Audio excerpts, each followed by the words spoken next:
I'm Audrey Bennett, 34 years old, and I never imagined I'd be standing on my own front lawn, suitcase in hand, locked out of my childhood home. After a 3-day business trip, I returned to find new locks and my mother Rachel's cold face in the doorway. 2 years I'd spent caring for my dad, paying bills, and sacrificing my independence, all erased in a moment.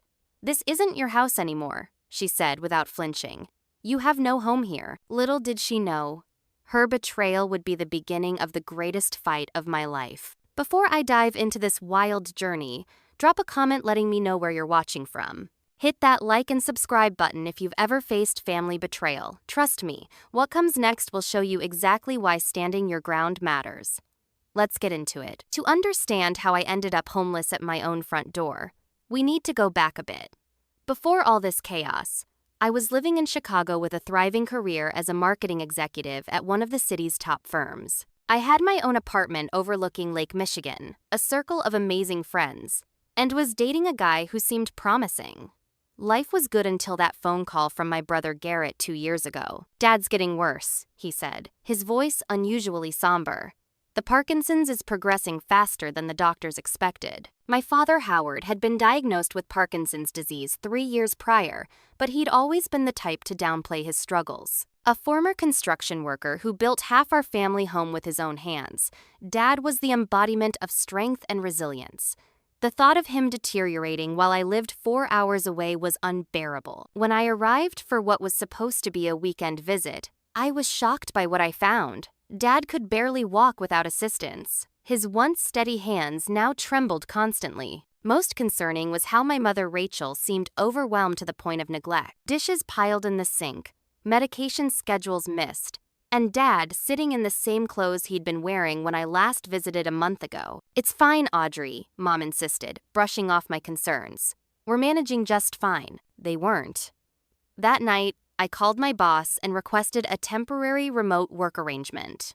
Temporary turned into permanent as I witnessed Dad's condition and realized someone needed to be there consistently. Initially, Mom seemed relieved by my presence. We fell into a rhythm. I'd work from home during the day while keeping an eye on Dad, handle his physical therapy exercises, and drive him to medical appointments. Mom managed the household and ran errands. For about 6 months, this system worked reasonably well. Our 2-story colonial in suburban Michigan held so many memories. Every corner of that house told our family's story, from the height markings on the kitchen door frame to the basement workshop where Dad taught me to build my first birdhouse. The house wasn't just property.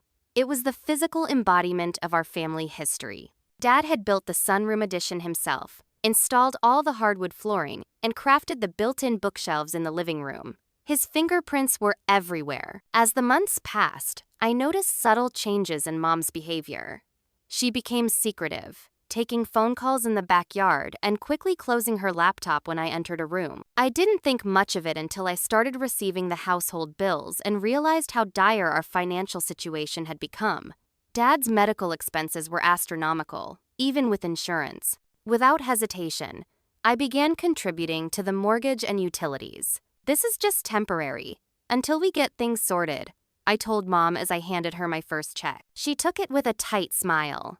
"We wouldn't need help if your brother pulled his weight." Garrett, my younger brother by 2 years, had distanced himself from the family situation. He lived just 40 minutes away, but visited maybe once a month, usually with his wife Stephanie, who had always maintained an oddly close relationship with my mother. The 2 women frequently went shopping together and had lunch dates that excluded me, despite my living in the same house. Around the 1-year mark of my stay, I noticed Mom having lunch with Albert Wilson, our family's longtime lawyer. When I asked about it casually over dinner, she dismissed it as just catching up with an old friend. But this happened 3 more times in the span of 2 weeks. Dad's condition continued to deteriorate. His cognitive abilities remained sharp, but his physical limitations increased, requiring more intensive care. I adjusted my work schedule further, sometimes working late into the night after Dad had gone to bed, just to keep up with both responsibilities. As his primary caregiver, I noticed things that concerned me. Dad's medication would sometimes be missing doses, despite my careful organization of his pill containers. When I mentioned this to Mom, she became defensive. Are you accusing me of something, Audrey? I've been taking care of your father for 35 years. I think I know what I'm doing. The tension in the house grew thicker. Mom began making comments about temporary arrangements that last too long, and children who don't know when to move on with their lives. Meanwhile, I discovered Dad's medical insurance had nearly lapsed due to missed payments. Payments Mom had assured me she was handling with the money I contributed. One night, I overheard Mom on the phone with Stephanie. "It's all going according to plan," she whispered. "We just need to be patient for a little while longer." I should have confronted her then. I should have demanded answers. Instead, I convinced myself I was overreacting, that the stress of Dad's illness was making me paranoid. After all, this was my mother, the woman who had packed my lunches with little notes of encouragement throughout my school years. How wrong I was. How devastatingly wrong. After finding myself locked out, I spent that first night sleeping in my car, parked across the street from the only home I'd known for the past 2 years. The late October Michigan air seeped through my car windows, and I wrapped myself in the only jacket I had with me from my business trip. Sleep came in fitful bursts, interrupted by nightmares and the constant worry about my father inside. As dawn broke, I saw movement behind the living room curtains. I jumped out of my car and rushed across the street, catching my mother peering through the window. "Mom," I called out, my breath visible in the cold morning air. "Please, can we talk about this? What about Dad? He needs me." The curtain fell back into place.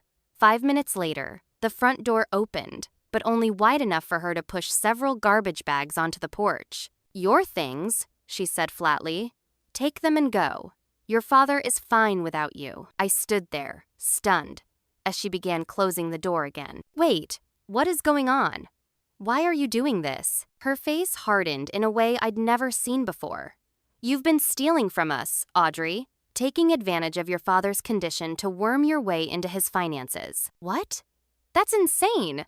I've been paying bills, not taking money." "We know what you've done," she hissed. "You've always been jealous of what your brother and Stephanie have built. You came back not to help, but because you failed in Chicago and needed somewhere to hide." My head spun at these accusations.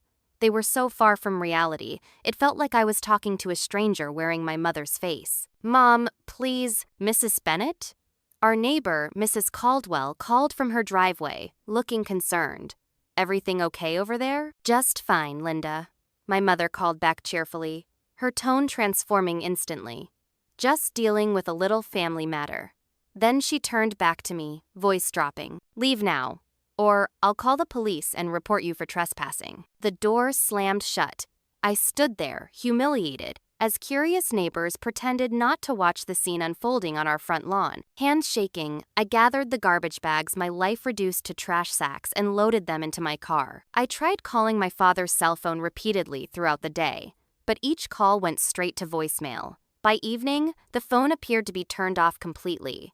My texts remained unanswered. Desperate, I called my brother Garrett. "She's lost it," I told him when he finally answered. "She's locked me out and is making wild accusations. I'm worried about Dad. Can you check on him?" "Look, Aud, I don't want to get in the middle of whatever's going on between you and Mom," he said, sounding uncomfortable. "This isn't about me and Mom. This is about Dad's health and safety. Mom says he's fine. She says you've been acting erratic lately, maybe from the stress." "She's lying, Garrett. When's the last time you actually saw Dad?" His hesitation told me everything. "I've been busy with work. Too busy to drive 40 minutes to see our dying father. Please, just go check on him." "I'll try to stop by this weekend," he mumbled before hanging up. With nowhere else to go and my bank account depleted from contributing to household expenses, I checked into the cheapest motel I could find, a dingy place off the highway where the carpet smelled of cigarettes and the shower had questionable stains. Sitting on the edge of the bed, I scrolled through my phone contacts, looking for anyone who might understand. My fingers stopped at Brian Miller's name. Brian had been Dad's friend for decades. They'd worked construction jobs together before Dad started his own small company. Brian had been a consistent visitor throughout Dad's illness, often bringing over homemade food or just sitting with Dad watching baseball games when I needed a break. I hesitated, then made the call. "Audrey? Everything okay?" His gruff voice answered on the second ring. 20 minutes later, We were sitting in a booth at a nearby diner, a pot of coffee between us. I told him everything: the locked doors, the accusations, the garbage bags of belongings. Brian's weathered face grew increasingly troubled as I spoke. When I finished, he leaned forward. "I've been worried about your dad for a while now," he confessed. "Last time I visited, about 2 weeks ago, your mom seemed different. She barely let me have any time alone with Howard. When I asked about his medication, she got defensive. And Howard seemed more out of it than usual." "What do you mean?" He was confused, which isn't typical with Parkinson's at his stage. When I mentioned our fishing trip from last summer, he looked at me like I was talking about something that happened 20 years ago. A chill ran down my spine. "You think she's messing with his medication?" Brian hesitated. "I don't want to accuse anyone of anything, but something's not right. Howard has his bad days, but this was different." That night, back in my motel room, I laid out my few salvaged possessions. Most were useless odd socks, old magazines, a winter coat with a broken zipper. My mother had been selective in what she'd packed, deliberately excluding anything valuable or necessary. No laptop, no important documents. Not even my favorite framed photo of Dad and me at my college graduation. I cried myself to sleep that night, utterly alone, wondering how the mother I'd known my entire life could turn into such a cruel stranger overnight. What I didn't know then was that the betrayal had only just begun. The locks on the doors were merely symbolic of the much larger conspiracy that had been unfolding right under my nose. The next morning, fueled by a mix of desperation and determination, I called Dad's neurologist, Dr. Levine. His receptionist initially refused to discuss anything due to privacy regulations, but when I explained the situation, she hesitantly offered me information about his next appointment. "He's scheduled for tomorrow at 10 a.m., she said quietly. "That's all I can tell you." I arrived at the medical building an hour early, waiting anxiously in the lobby. When a familiar town car pulled up, I felt my heart race. The driver, a service we'd hired for Dad when his condition made driving impossible, helped my father into a wheelchair. No sign of my mother. "Dad!" I called, rushing toward him. His face lit up with recognition. "Audrey, where have you been? Rachel said you left for Chicago again." Before I could respond, Dr. Levine's nurse appeared, surprised to see me but professionally composed as she wheeled Dad inside. "You can join us," she offered, shooting me a sympathetic look. In the examination room, while waiting for Dr. Levine, I quickly explained what had happened. Dad's confusion turned to distress. "That can't be right," he insisted, his trembling hands clutching mine. "You're always welcome home. It's your home, too." When Dr. Levine entered, he immediately sensed the tension. After examining Dad, he asked to speak with me privately. "I've been concerned about your father's medication management," he said once we were alone in his office. "His blood work shows irregular levels that don't align with his prescribed dosages. I've brought this up with your mother twice, but she insists everything is being administered correctly." "She's lying," I said flatly. "And now she's locked me out of the house and is keeping me from him." Dr. Levine leaned forward. "Audrey, I can only discuss medical matters, but I strongly recommend you consult with an elder law attorney immediately." As I left the medical building with this ominous advice, I received a text from an unknown number. "Meet me at Riverside Park in an hour. I have information you need, K." My instinct was to ignore it, but desperation overrode caution. I arrived at the designated bench to find Kenneth Powell, our family's financial advisor of 15 years. Kenneth had always been friendly toward me, if a bit too interested in my personal life. I'd attributed his attention to professional courtesy. "Thank you for coming," he said, nervously scanning the park. "I probably shouldn't be doing this, but what's happening isn't right." "What do you know?" I demanded. Kenneth shifted uncomfortably. "Your mother and I. We've become close over the past year." The implication hit me like a physical blow. "You're having an affair with my mother while my father is dying? It's complicated," he defended weakly. "But that's not why I asked you here. Rachel has been making concerning financial moves, transferring assets, changing account access permissions, withdrawing large sums. And you've been helping her?" I was incredulous. At first, I thought it was legitimate estate planning. Now, I'm not so sure. He handed me a folder. These are copies of recent transactions. I could lose my license for sharing this, but something feels wrong. At home, or rather, in my dreary motel room, I pored over the documents. They revealed a systematic dismantling of my parents' joint finances. Most troubling was a note about a revised will dated just 3 months ago. The next day, I visited the county records office. After hours of searching, I discovered something remarkable. The original deed to our family home, filed when I was just 12 years old. My father had listed both my brother and me as partial owners, with the property to transfer fully upon both parents' deaths. A second document, filed just 6 weeks ago, showed an attempt to remove my name, but it required both my parents' signatures. The signature for Howard Bennett looked shaky, nothing like my father's handwriting, even accounting for his condition. Armed with these documents, I scheduled an appointment with Jessica Torres, an attorney specializing in estate disputes. Her office was modest but professional, her manner direct. "Based on what you've shown me, you have a strong case for fraudulent activity," she said after reviewing everything. "The attempted deed change alone raises serious red flags. Add in the financial transfers and your father's questionable mental state due to possible medication mismanagement. So what do I do? First, we file for an emergency hearing regarding your father's welfare. Second, we contest any financial decisions made in the past 6 months. Third, we assert your property rights based on the original deed." As I left Jessica's office with a fragile sense of hope, my phone rang. It was Garrett. "We need to talk," he said, his voice unusually serious. "Not over the phone." We met at a coffee shop halfway between our locations. My brother looked haggard, with dark circles under his eyes and a nervous twitch I'd never noticed before. "I saw Dad yesterday," he began. "He was asking for you, confused about why you'd left without saying goodbye. Mom got angry when I mentioned calling you. She locked me out, Garrett. She's been lying to everyone." He nodded slowly. "I know. At least, I'm starting to piece it together." He took a deep breath. "Mom approached me about 6 months ago, said she was redoing her will, making changes to protect the family assets. She promised Stephanie and me the house if I supported her decisions." My blood ran cold. "And you agreed?" "I didn't know what those decisions would be," he defended. "I had no idea she was planning to cut you out completely. What changed? Why are you telling me this now?" "I found something in Mom's desk when she was out with Stephanie yesterday." He slid an envelope across the table.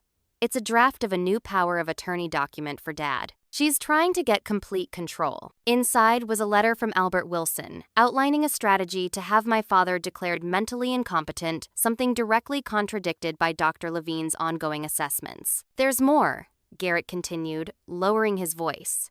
"I overheard Mom and Stephanie talking. They're planning to sell the house as soon as possible and move Dad to a facility in Florida." As the scope of the conspiracy unfolded before me, I felt a strange calm replace my panic. This wasn't just about me anymore. This was about protecting my father from people willing to exploit his illness for financial gain, including my own mother. "I need your help, Garrett," I said firmly. "Are you with me or not?" He hesitated, then nodded. "I should have been there for Dad all along." "I'm sorry, Audrey." For the first time since finding myself locked out of my home, I felt a spark of hope. The road ahead would be difficult, but at least I wasn't fighting alone anymore. What I couldn't know then was just how vicious the battle would become, or how far my mother would go to protect her schemes. Armed with the documents from Garrett and Kenneth, I spent the next day researching property law at the local library. Michigan had specific statutes about established residency and homeowner rights that worked in my favor. Even more promising was the concept of constructive trust, a legal remedy when someone holds property that rightfully belongs to another. My research was interrupted by a call from Jessica Torres. "I've been reviewing county records more thoroughly," she said, without preamble.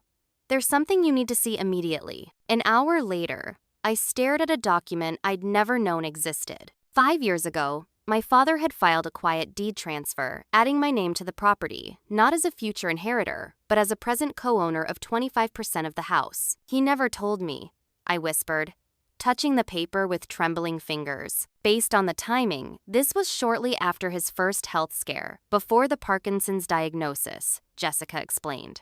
The important thing is that this deed was properly executed and recorded. Your mother may not even know about it. How is that possible? Spouses don't need to consent to adding children to property in Michigan. He likely did it as a protective measure. This revelation changed everything. I wasn't just fighting for my right to live in my childhood home, I legally owned part of it. That afternoon, I confronted Kenneth at his office, bypassing his startled receptionist. "You need to tell me everything," I demanded, closing his door. "Every account, every transfer, every conversation." Kenneth's professional demeanor crumbled. "Rachel will destroy me professionally if she finds out I'm helping you." "She'll destroy you anyway once she's done using you," I countered.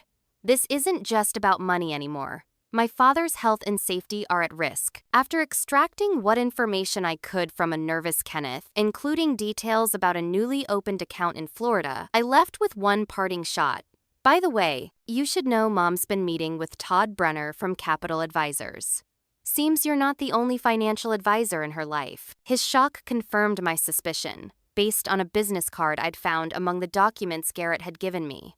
My mother wasn't just manipulating family, she was playing her accomplices against each other. With Jessica's guidance, we prepared our first legal salvo, an emergency petition asserting my property rights and requesting a temporary injunction against any sale or transfer of the house. We also filed for a wellness check for my father through Adult Protective Services. The response was swift and vicious. That evening, as I returned to my motel, I found my car's tires slashed and a note on the windshield. "Back off or worse will happen."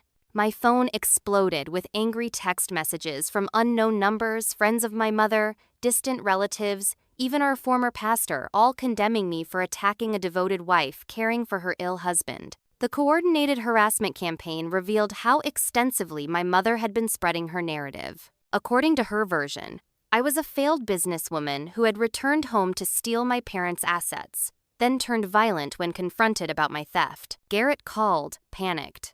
"Mom's gone ballistic. She's threatening to disown me if I keep talking to you. And Stephanie is completely on her side, says she'll leave me if I don't choose family." Garrett, we are family. Dad is family. What Mom's doing isn't protection, it's exploitation. The next morning brought another shock. Walking into the courthouse for our initial hearing, I spotted my mother deep in conversation with a man I recognized as Mayor Wilson, Albert Wilson's brother, and a powerful figure in local politics. "Don't be intimidated," Jessica whispered, noticing my faltering steps. "This is exactly why we have courts to level playing fields." The hearing was brief, but productive.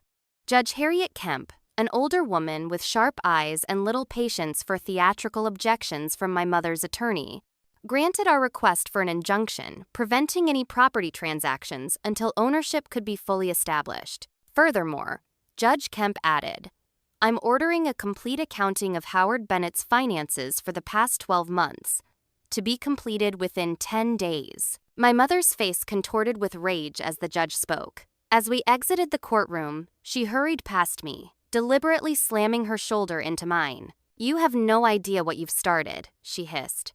"Everything's already been decided." That cryptic threat followed me through the rest of the day. What did she mean by already decided? What plans had been set in motion that I still hadn't uncovered? The answer came that evening in the form of an unexpected visitor to my motel room, my father's sister, Aunt Patricia, whom I hadn't seen in over 3 years. "Your cousin saw the court filing online," she explained, accepting the cup of vending machine coffee I offered. "I drove up from Cincinnati as soon as I heard." Aunt Patricia revealed a family history I'd never known. My mother had orchestrated a similar scheme when my grandmother died 15 years ago, manipulating the will to exclude my father's siblings from their rightful inheritance. "We didn't fight hard enough then," Aunt Patricia said regretfully. "We didn't want to upset your father during his grief. That was our mistake." She reached into her purse and withdrew a small key. "This opens a safety deposit box at First National Bank. Your father set it up after the incident with your grandmother. Concerned history might repeat itself." The next morning, I discovered what my father had been protecting all these years. Original copies of financial documents, family heirlooms my mother had claimed were lost, and a handwritten letter addressed to me and Garrett, explaining his concerns about my mother's behavior around money and property. The letter was dated 4 years ago, before his Parkinson's diagnosis had advanced significantly. That afternoon, as I left the bank, I received a text from Garrett. Mom just took Dad to Dr. Morris. Not his regular doctor. Something about competency evaluation. I called Dr. Levine immediately, who was alarmed by this development. Morris is a psychiatrist known for being liberal with competency rulings, he warned. I've had several cases where he declared patients incompetent, despite contradicting neurological evidence. The pieces were falling into place. If my mother could get a favorable competency ruling, she could potentially invalidate any legal actions my father had taken, including adding me to the property deed. Jessica filed an emergency motion to require independent medical evaluation before any competency determinations. Meanwhile, I worked with Brian to locate my father's friends and former colleagues who could testify to his continued mental acuity despite his physical limitations. The conspiracy had expanded beyond my mother to include medical professionals, financial advisors, and possibly local officials. But for every ally she had cultivated, I was building my own network of support people who cared about truth and my father's well-being rather than access to our family's modest wealth. As the first week of legal battles concluded, I received an anonymous email with a single line of text. Check the attic storage north corner behind the Christmas decorations. That night, Garrett smuggled me into the house while our mother was at her weekly bridge game. In the specified location, we found a metal box containing decades of tax returns, showing a pattern of hidden accounts and questionable deductions. More importantly, we discovered documentation of a life insurance policy on my father with my mother, as the sole beneficiary taken out just 6 months ago, with a surprisingly large payout for a man in declining health. The implications were chilling. This wasn't just about inheritance or property rights anymore. The timeline, the isolation, the medication irregularities, the insurance policy, they pointed to something far more sinister than financial exploitation. We needed to act fast. Before everything's already been decided became a reality we couldn't reverse. By the 3rd week of this ordeal, the strain was showing in every aspect of my life. I'd lost 12 pounds from stress and irregular meals. My skin had broken out, and dark circles had become permanent fixtures under my eyes. Sleep came in fitful bursts, interrupted by nightmares where I was always running through endless hallways of my childhood home, never reaching my father's calls for help. The constant anxiety had triggered migraines, something I hadn't experienced since college finals. During an important court filing, my vision blurred with aura, forcing me to ask Jessica to drive me back to the motel, where I spent hours in the dark ice pack on my forehead, fighting waves of nausea. My professional life was in shambles. Initially, my employer had been understanding about the family emergency, but their patience was wearing thin as days turned into weeks of partial attention and missed deadlines. "I'm sorry, Audrey," my boss said during our latest call.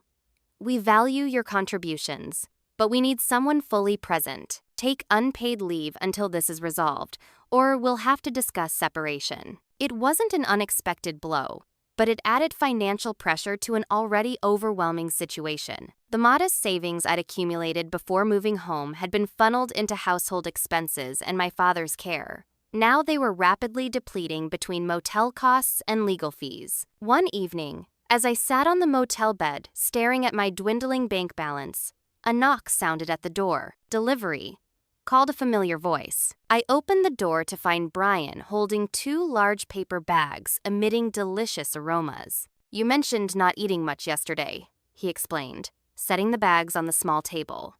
"Thought you could use a decent meal." It was such a simple kindness, but it broke something inside me. To my horror, I burst into tears, ugly, chest-heaving sobs that I couldn't control. Brian didn't try to shush me or offer platitudes. He simply sat beside me, his weathered hand on my shoulder, while years of stress and weeks of betrayal poured out. When I finally regained composure, embarrassed by my breakdown, he shared his own story, how his ex-wife had systematically turned their children against him during their divorce, fabricating abuse allegations that took years to disprove. "By then, the damage was done," he said quietly. "My oldest still won't speak to me, but my youngest came around eventually. The truth has weight, Audrey. It might take time, but it eventually tips the scales. Brian's steadfast support became my lifeline. He offered me his spare room, a vast improvement over the motel, and his perspective as someone who had weathered similar storms. The following day brought an unexpected visitor. Aunt Patricia returned, this time with reinforcements. My father's cousin William, a retired history professor I barely remembered from childhood gatherings, had driven up from Columbus. Your father was more than a brother to me, William explained over coffee in Brian's kitchen. When my wife died, Howard called me every single day for a year. Every day, without fail. William shared stories of my father's generosity and integrity that I'd never heard, like how Dad had paid William's mortgage for 6 months during a medical crisis, refusing any repayment. These stories strengthened my resolve, reinforcing that this fight wasn't just about property, but about protecting the legacy of a good man. Aunt Patricia had brought family photo albums and documents dating back decades. Among them was a revealing letter from my grandmother, expressing concerns about my mother's unhealthy interest in family finances shortly after my parents' wedding. History repeats itself, Aunt Patricia said gravely. Your grandmother's estate was worth over $300,000, but mysteriously, only $50,000 remained when the will was executed. This historical context explained my father's precautionary measures with the deed and safety deposit box. He had recognized patterns I'd been too close to see. Meanwhile, my mother's campaign against me intensified. Friends I'd known since childhood stopped returning my calls. The local pharmacy where I'd picked up Dad's medications for 2 years suddenly claimed they had no record of me as an authorized family member. Most painful was the systematic character assassination spreading through our community. At church, former Sunday school students crossed the street to avoid me. The barista, who had always remembered my order, now treated me like a stranger. Garrett reported that our mother was telling everyone I'd stolen family heirlooms before being asked to leave for my father's safety. Some versions included allegations of prescription drug abuse or mental instability, conveniently explaining any denials I might offer. Stephanie had fully embraced my mother's narrative, actively participating in spreading rumors. When Garrett confronted her about the evidence we'd found, she dismissed it as Audrey's manipulations. You're choosing the wrong side, she warned him. Your mother is thinking of everyone's future.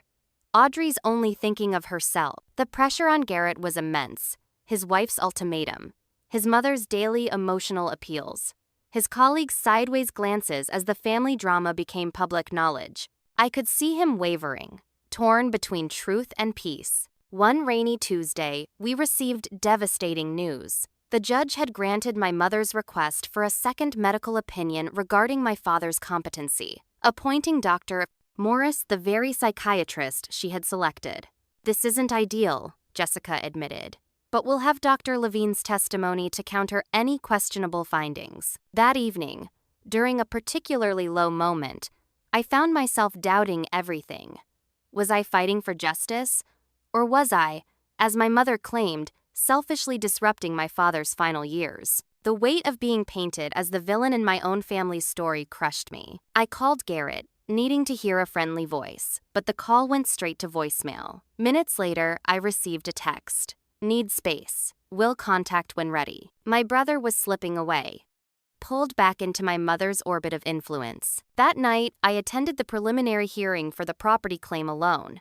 Jessica had warned me it was a procedural step, unlikely to involve dramatic revelations. What she hadn't prepared me for was seeing my father in person for the first time since our brief meeting at Dr. Levine's office. He sat beside my mother, his once robust frame now so diminished, he seemed to disappear into his suit. His eyes, though they remained alert, darting anxiously around the courtroom until they found me. The recognition in his gaze, the slight lift of his trembling hand in an aborted wave before my mother noticed, and placed her hand firmly over his, it shattered something in me. As Jessica presented our initial evidence, I found myself struggling to breathe. The room tilted alarmingly, voices stretching and distorting like warped recordings. I gripped the table, trying to ground myself as panic overwhelmed me. Your Honor, may we request a brief recess? Jessica's voice seemed to come from very far away. In the hallway, I slid down the wall, hyperventilating, as Jessica crouched beside me. "I can't do this," I gasped. "It's too much. Maybe she's right. Maybe I should just walk away." "That's exactly what she wants," Jessica said firmly. "This panic attack? It's your body processing trauma. It doesn't mean you're wrong." I closed my eyes, focusing on slowing my breathing. When I opened them again, I saw my father being escorted to the restroom by a court officer, my mother several paces behind, distracted by Albert Wilson. Our eyes met across the hallway. With the officer between us, Dad mouthed two words that renewed my determination instantly: "Keep fighting." The day after my courthouse panic attack, I received a call from an unfamiliar number.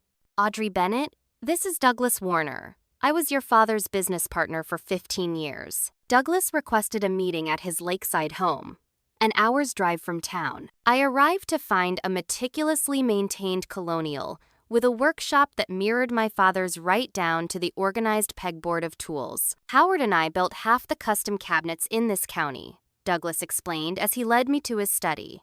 "We dissolved the partnership when his health started declining, but we've remained close." He removed a leather portfolio from his desk. "Your father came to me about a year ago, concerned about strange financial activities, accounts he couldn't access, missing statements. He asked me to keep records of everything he shared." The portfolio contained a goldmine: documented withdrawals from joint accounts that Howard hadn't authorized, copies of altered documents, and records of conversations where Rachel had claimed Howard's mental state was worse than it actually was. "Why didn't you come forward sooner?" I asked, leafing through the damning evidence. Douglas's expression darkened. "Your mother threatened to have me investigated for contractor fraud if I interfered. I have grandchildren to consider, a reputation built over decades." He sighed heavily. "But seeing what's happening to Howard, a man who was like a brother to me, I can't stay silent anymore." Douglas wasn't the only one finding courage. That same week, Maria Vasquez, our family's former housekeeper who had been mysteriously dismissed 6 months prior, contacted Jessica with a disturbing account of witnessed abuse. "Your mother would hide your father's medication, then blame him for forgetting to take it," Maria reported. "She would move his walker just out of reach, then scold him for trying to get up without it. Small cruelties, always when they thought no one was watching." Maria had been fired after expressing concern about Howard's care. Her severance had come with a non-disclosure agreement, one she was now willing to break to protect my father. These accounts established a pattern of isolation and control that strengthened our case.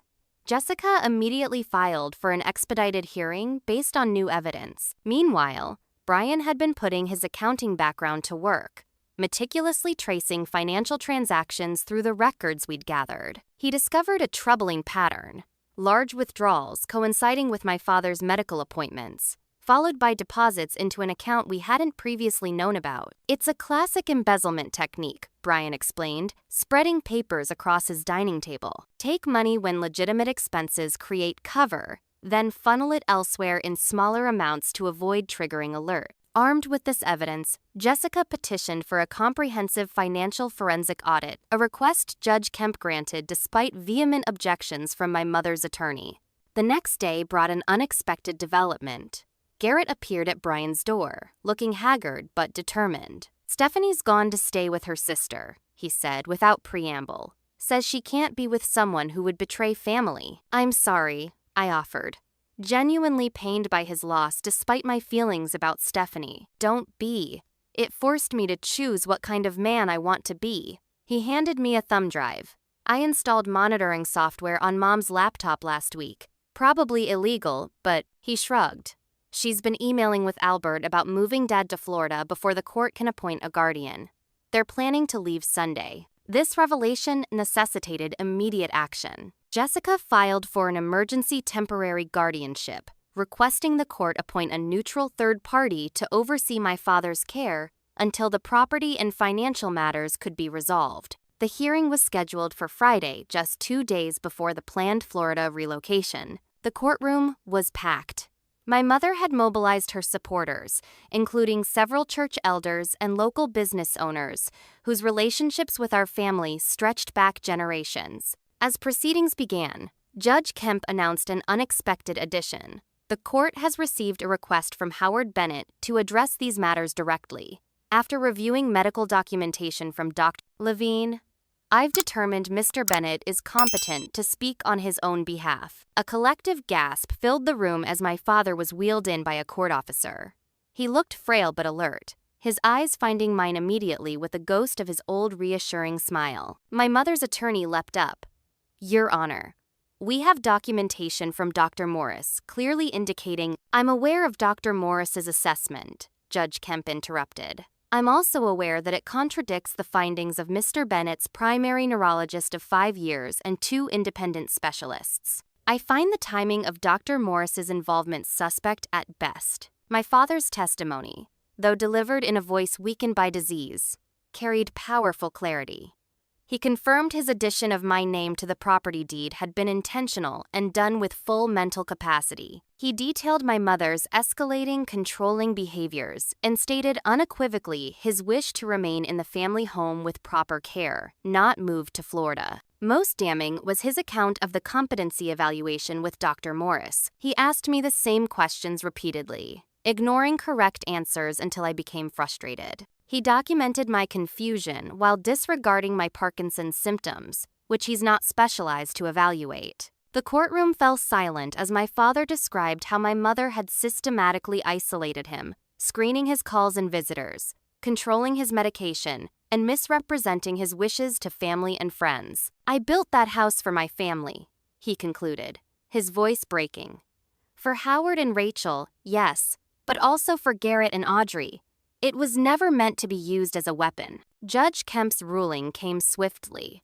A temporary injunction preventing my father's relocation, appointment of a neutral guardian to oversee his care and medical decisions, and most significantly recognition of my legal claim to partial ownership of the family home, based on the deed my father had executed years earlier. Furthermore, Judge Kemp added, "The court orders a comprehensive evaluation of Miss Bennett's care and medication management to be conducted by specialists appointed by the court, not selected by either party." As the implications of this ruling rippled through the courtroom, my mother's carefully constructed facade cracked.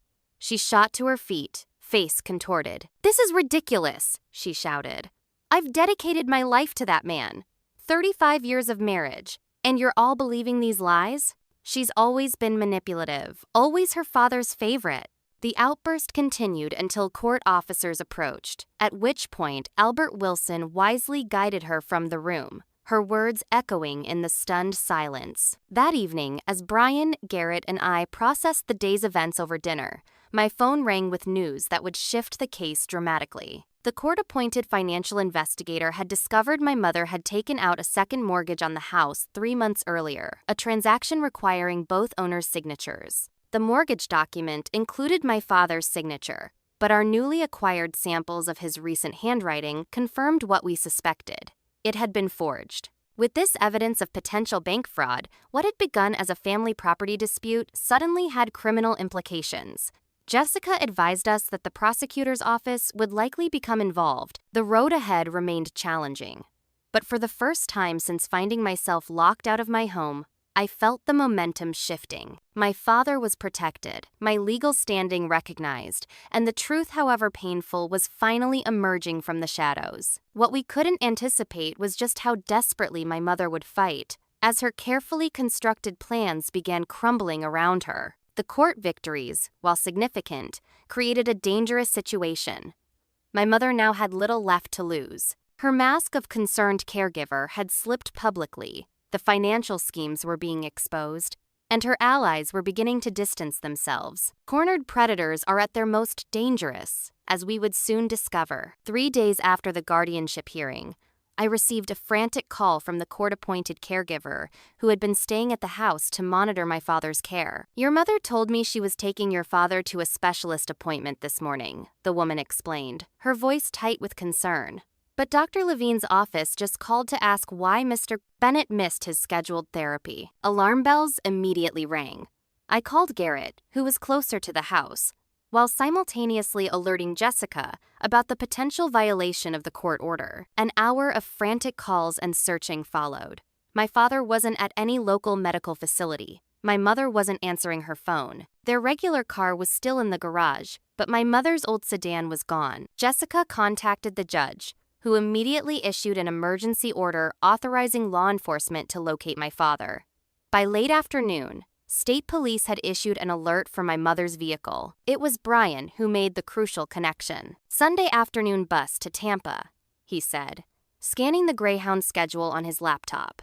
Rachel mentioned her cousin lives near Tampa when we were at the Henderson barbecue last summer. Garrett, Brian, and I raced to the bus station, arriving just as passengers were boarding. Through the terminal window, we spotted them, my mother, guiding my father's wheelchair toward the waiting bus, a porter helping with their bags. "Dad," I called, rushing across the terminal. My mother's head whipped around, her expression morphing from surprise to fury in an instant. "Mind your own business," she snapped as I approached. "He wants to go to Florida.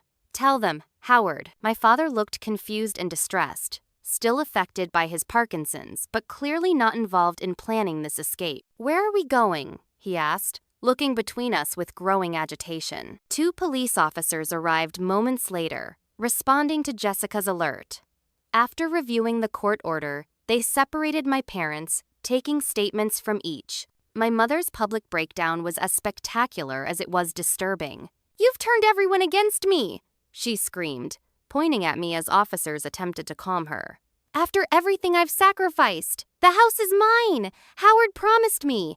It's mine!" Her rage turned physical as she lunged toward me, restrained only by the quick reaction of the nearest officer. The outburst resulted in her temporary detention for psychiatric evaluation, an ironic twist given her repeated attempts to question my father's mental capacity.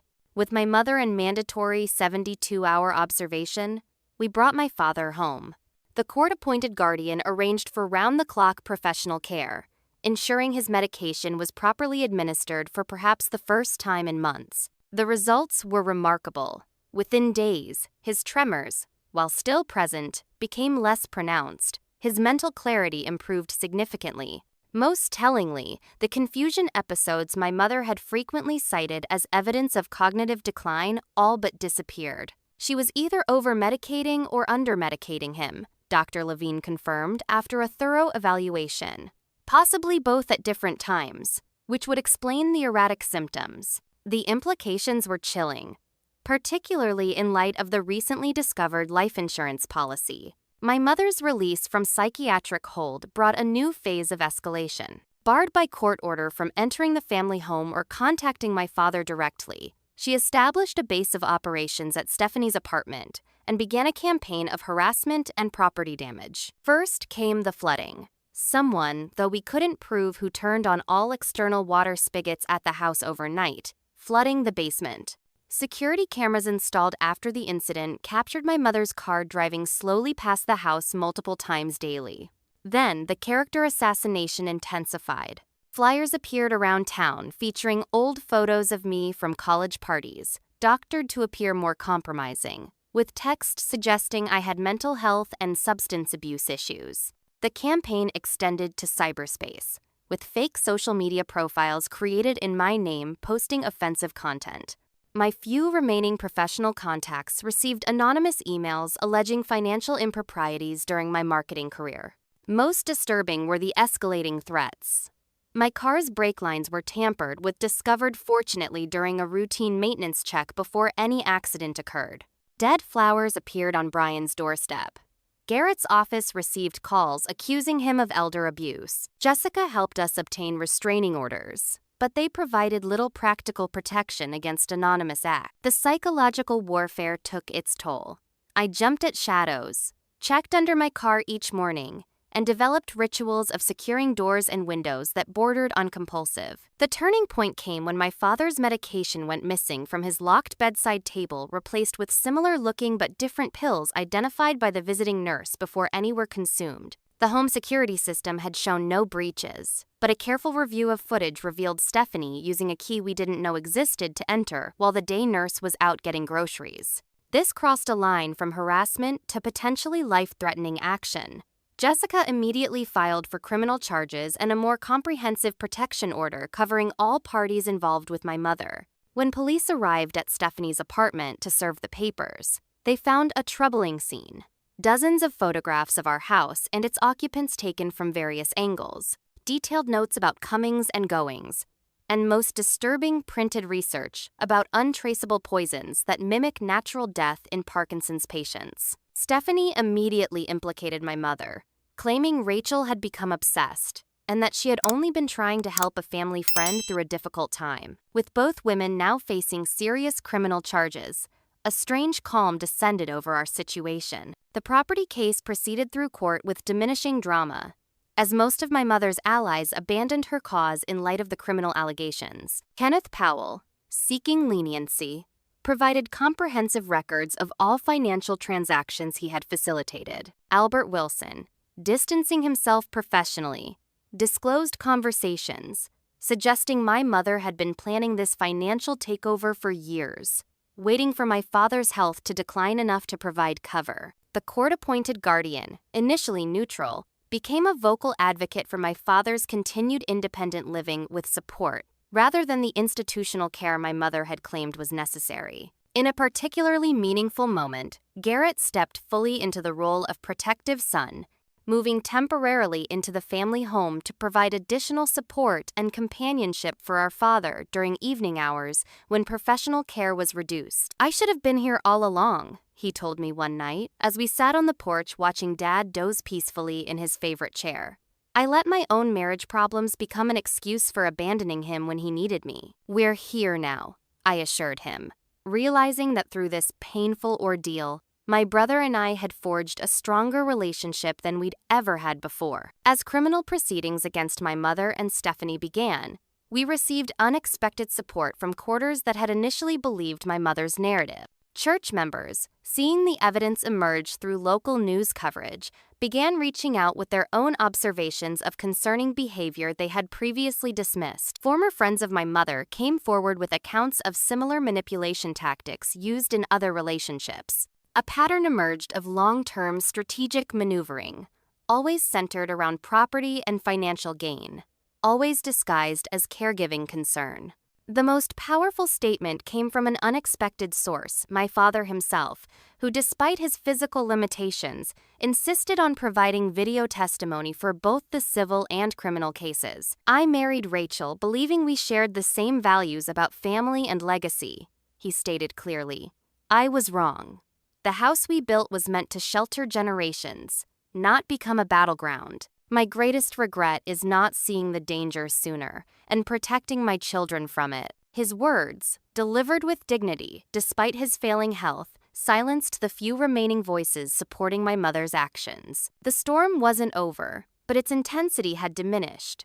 With my mother and Stephanie's legal problems mounting, their focus necessarily shifted from harassment to self-preservation. For the first time since finding myself locked out, I dared to believe that justice and peace might finally be within reach. After months of legal maneuvering, postponements, and procedural delays, the final hearing for the property case arrived on a crisp autumn morning. The courthouse steps were dotted with fallen leaves, a fitting symbol for the family relationships that had withered and dropped away during this ordeal. My mother appeared with a new attorney, her third since proceedings began. Albert Wilson had withdrawn his representation after the criminal allegations surfaced, followed by his junior associate once the financial improprieties became public record. This new lawyer, Martin Reynolds, had a reputation for taking on desperate cases with theatrical flair. The change in my mother was striking.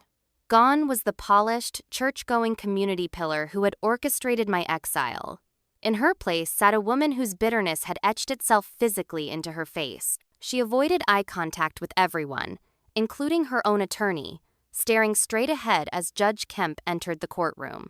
The evidence presented was comprehensive and damning. Financial records showing systematic misappropriation of joint funds, medical documentation of my father's purposeful mismedication, forged signatures on legal documents, and the documented pattern of isolation from friends and family. Most compelling was the testimony from Dr. Phillips, a geriatric psychiatrist appointed by the court to evaluate my father.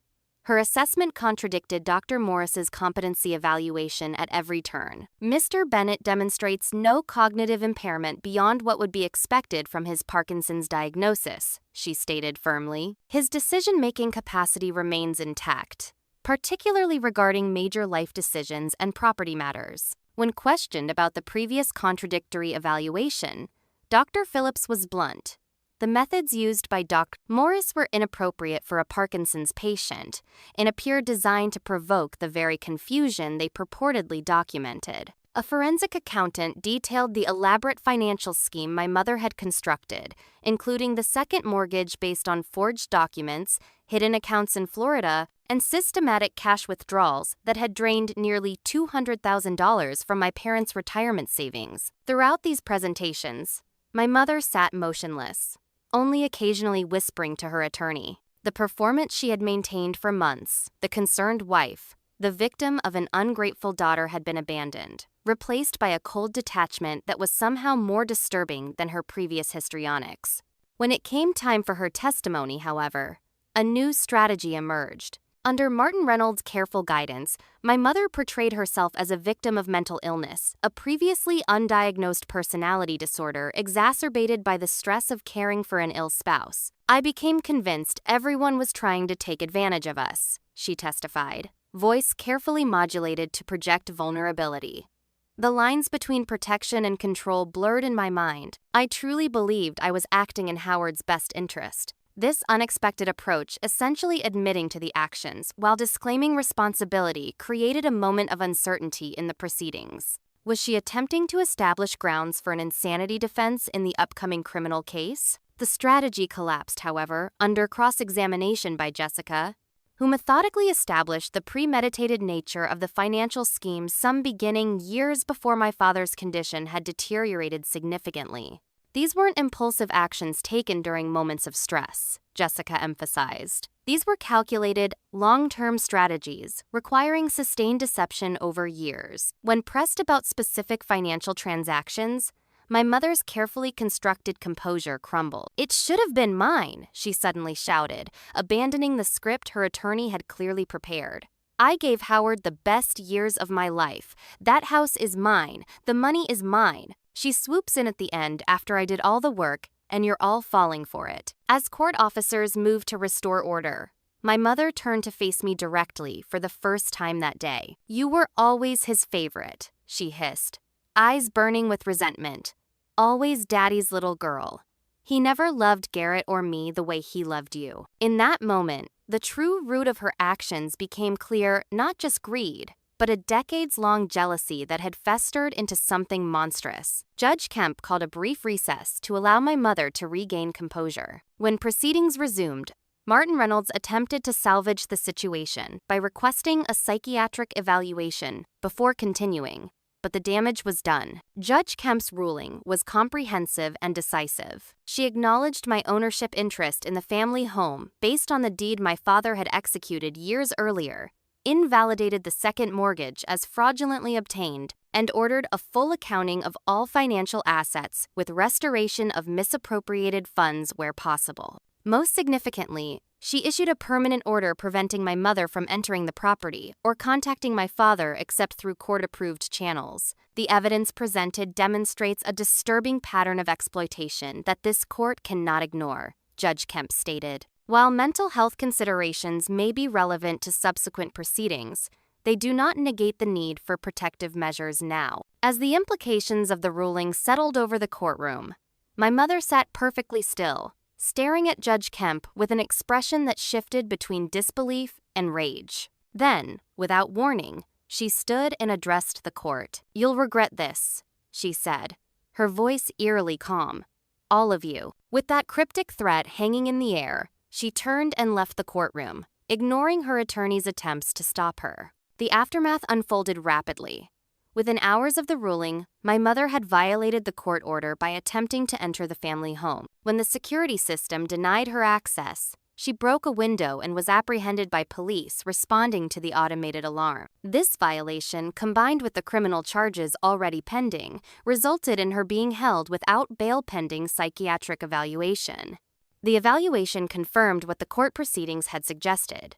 My mother suffered from a personality disorder with paranoid features that had gone untreated for years, possibly decades. In a strange way, this diagnosis provided context for behaviors that had seemed incomprehensibly cruel. It didn't excuse them, but it offered a framework for understanding the distorted thinking that had driven her actions. Garrett struggled particularly with this revelation, reviewing childhood memories through this new lens and recognizing patterns we'd all normalized or excused. "Remember how she'd punish us by giving away toys we loved?" he said during one late-night conversation.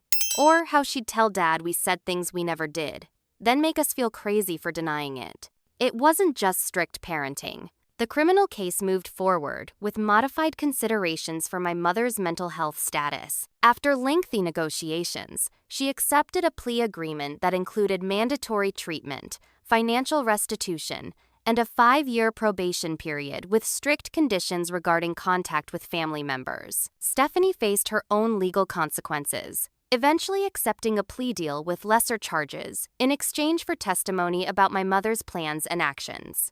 Her marriage to Garrett, already strained before these events, ended in divorce proceedings that were mercifully straightforward given their short duration and lack of children.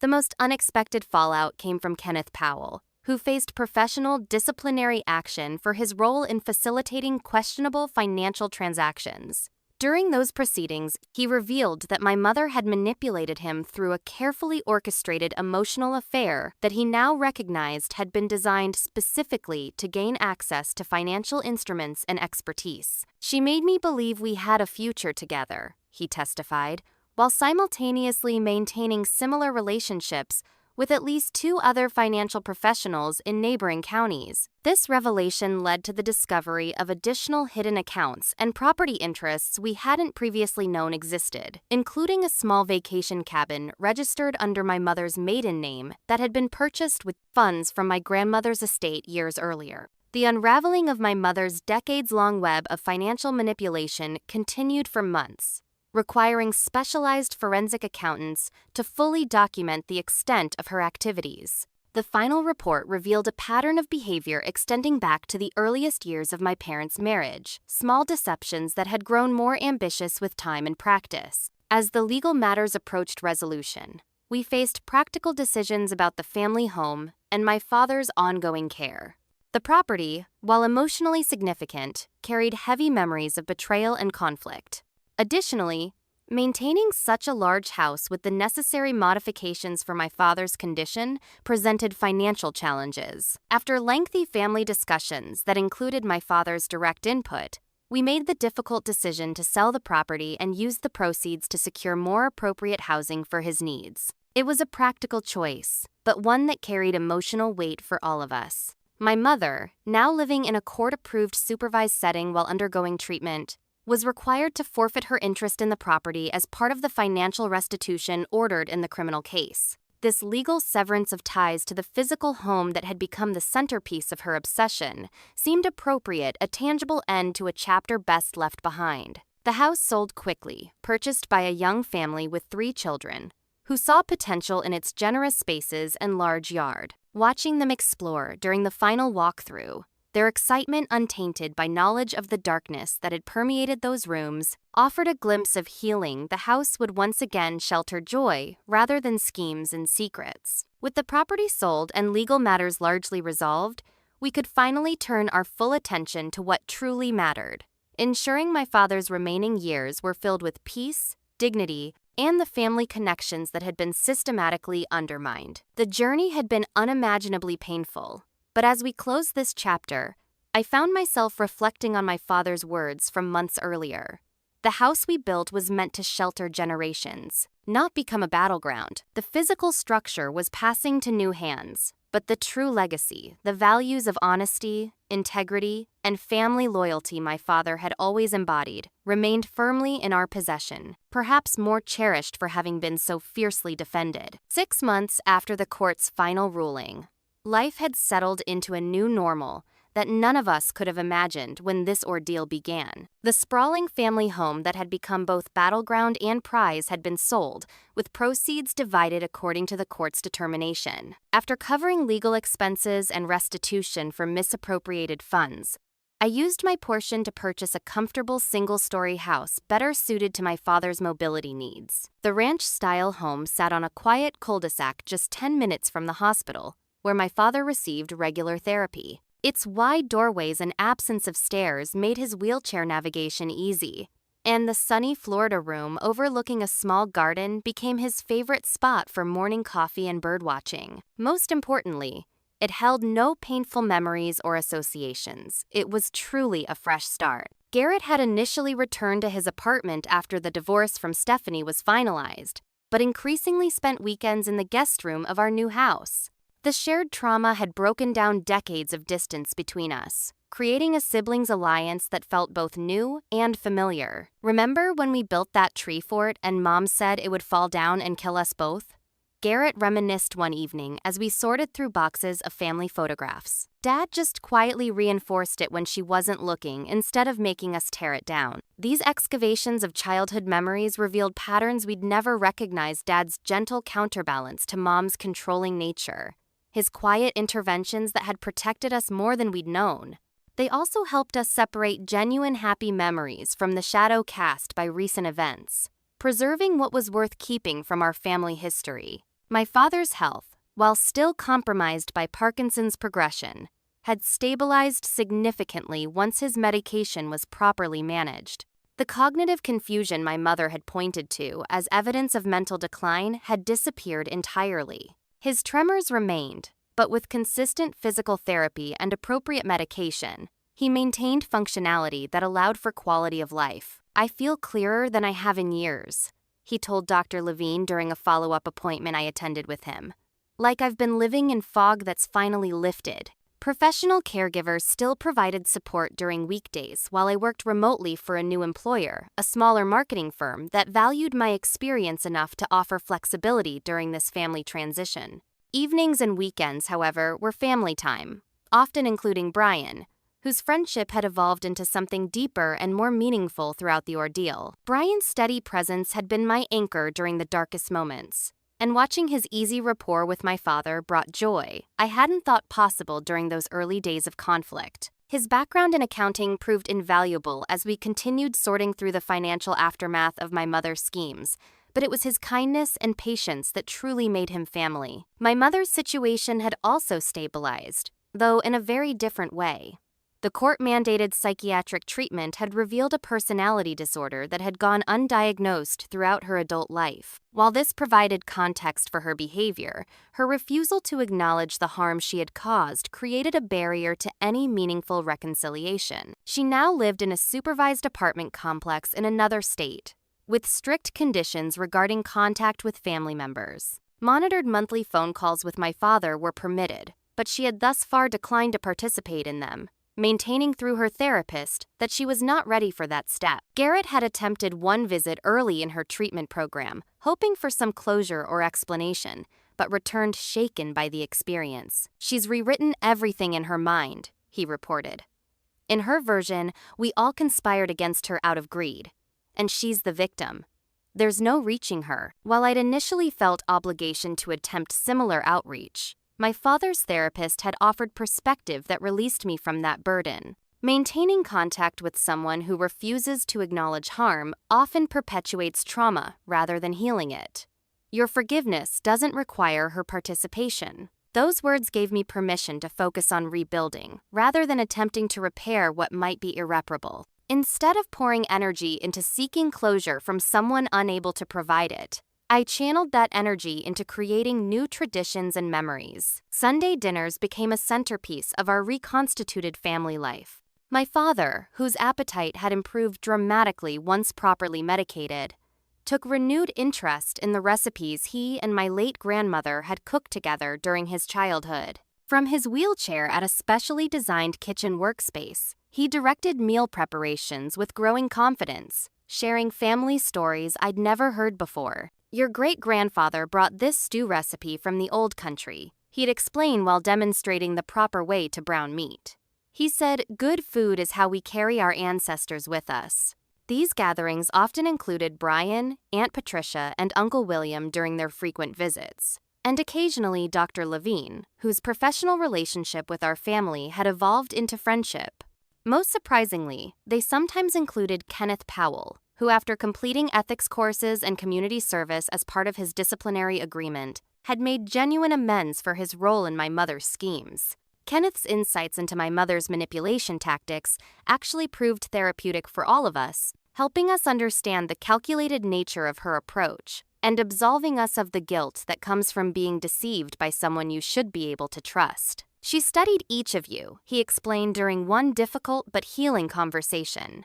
She identified what you valued most and used it as leverage. For your father, it was family loyalty. For Garrett, it was approval. For you, Audrey, it was your relationship with your father. She weaponized love, which makes her actions particularly devastating. This framework helped us recognize that our vulnerability wasn't weakness. It stemmed from normal, healthy human attachment that my mother had exploited. The fault lay not in our trust, but in her betrayal of it. As the one-year anniversary of the court ruling approached, I found myself reflecting on the journey with more equanimity than I'd thought possible. The rage that had fueled me through months of legal battles had gradually transformed into something more nuanced, not forgiveness exactly, but a determination not to let bitterness define my future as it had defined my mother's life. One quiet evening, as my father and I sat watching the sunset from his Florida room, he reached over with his trembling hand to cover mine. "I failed you," he said softly. "I should have seen what was happening sooner. Should have protected you better." "You did protect me," I countered. "The deed to the house, the safety deposit box, all those contingency plans you were fighting for me even before I knew there was a battle." "Not well enough." His eyes, still sharp despite his physical decline, held mine. "I chose not to see things I should have questioned decades ago. Easier to accommodate than confront. We all did that, Dad. We normalized what shouldn't have been normal." He nodded slowly. "The greatest gift from this nightmare is watching you and Garrett become who you were meant to be without the shadow over you. You stood your ground. Fought for what's right. I'm prouder of that than anything I've ever built with my hands." That moment, the acknowledgement of pain alongside growth, marked a turning point in our healing process. We were learning to hold two truths simultaneously. Terrible things had happened, and beautiful things had emerged from the wreckage. The legal victory had been necessary but insufficient. The real triumph was in rebuilding life's foundation on truth rather than accommodation, on genuine connection rather than obligation. The house that had been the focus of so much conflict was just a structure. The home we were creating now was built of stronger materials, honesty, courage, and genuine care. As my father's condition gradually progressed, as we knew it would, we faced each new challenge together, without the additional burden of manipulation and deceit. Each adaptation from voice recognition technology that compensated for decreasing manual dexterity to the memory books we created to combat occasional cognitive fog was approached as a family committed to dignity and quality of life. The journey from that shocking moment of finding myself locked out of my childhood home to creating a new concept of home altogether had transformed me in ways I was still discovering. Professional success, which had once defined my self-worth, now took appropriate but secondary place behind relationship and integrity. The reflexive people-pleasing that had made me vulnerable to manipulation had been replaced by healthier boundaries and more authentic connections. Life would never be perfect. My father's health would continue to present challenges. The legal and financial aftermath of my mother's actions would occasionally resurface, requiring attention. The broken family relationships might never fully heal, but standing firm against injustice had revealed strength I hadn't known I possessed. Finding allies had restored faith in humanity that betrayal had threatened. Building a new life from the ashes of the old had proven that endings can also be beginnings. As I survey our journey now, I understand that the house I fought for was never just about property. It represented the truth I wasn't willing to surrender, that family should be sanctuary, not battleground. That love should build up, not tear down. And that sometimes the most important home we create is the one we build within ourselves, founded on self-respect that no one can ever lock us out of again. Have you ever had to stand your ground when someone tried to take what was rightfully yours? Has a family conflict ever revealed strengths you didn't know you had? Share your experiences in the comments below. If this story resonated with you, please like and subscribe to hear more journeys of resilience and healing. Remember, Sometimes our greatest growth comes from our most painful challenges. Thank you for listening to my story, and may you always find the courage to fight for what matters most.